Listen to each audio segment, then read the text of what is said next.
from the 2000s, we had a lot of stuff going on. One thing was Apple iTunes. A solution for the issue of file sharing was iTunes, okay, which was created by Steve Jobs and Apple. In the 1990s, file sharing was the activity for many of us who had personal computers, who were downloading the tracks from CDs we bought, right? Then sharing those files freely among anyone who wanted them, right? This behavior spawned several major file sharing websites, and from there, we would grant them access to our databases and allow anyone to take whatever files they wanted. Of course, the entire music industry, including most artists, freaked out. I totally understand the concern. However, the CD was still the preferred format for purchasing an artist's work. And as long as a format for consumption, including LPs and cassettes, would have to be brought home to be listened to, the industry and its artists made money. Okay? That was the key for financial monetization within the music industry. To take that away, you will have virtually nothing. Okay? And that is exactly what happened when Jobs and Apple launched iTunes and the iPod, I think around 2000, 2001. Okay?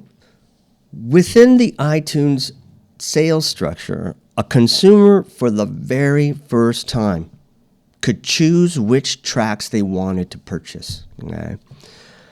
Therefore, if you wanted to buy a single song from, say, an iconic album such as Pink Floyd's Dark Side of the Moon, and that single song was, say, Money, okay, you could simply choose that song and be done with that album. Okay? No longer did a consumer have to buy the entire album.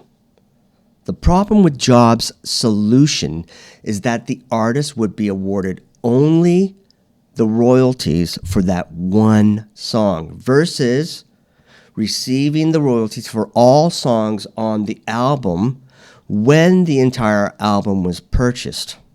Okay? Regarding iTunes, sales would be legit, but the artist and the company wouldn't make shit.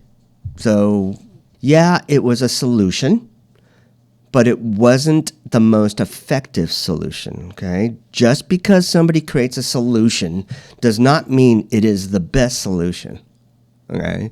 A possible alternative would have been a sales structure where the consumer could purchase single songs as long as those songs were deemed singles, okay? However, if the consumer wanted any of the other songs on that album, they would have to purchase the entire album. For me, that would have been acceptable and appropriate. The legal apparatus, especially in the United States, spurred on by record companies, was aggressively going after people actively file sharing. Several folks were made into examples of what could happen if you continued to file share. They were sued and had to pay up hundreds of thousands of dollars. I believe things would have worked out eventually. Unfortunately, Steve Jobs couldn't let things work out. He had to be the one to bring radical change immediately and prematurely, in my opinion. The current form of consumer consumption by way of streaming is a further degradation of any sort of monetization for the artist and the record company. Streaming is a completely corporate construct, okay, that allows very little monetization to the artist, and instead extreme monetization for the streaming corporation. It is a complete scam for anyone with a creative bone in their body. And again, I would love to just go back to the 70s. Okay, 1970s, plant my ass there and leave me. Okay. So there you have it. If you'd like to learn more in greater detail, buy my book, Why Pop Music Sucks.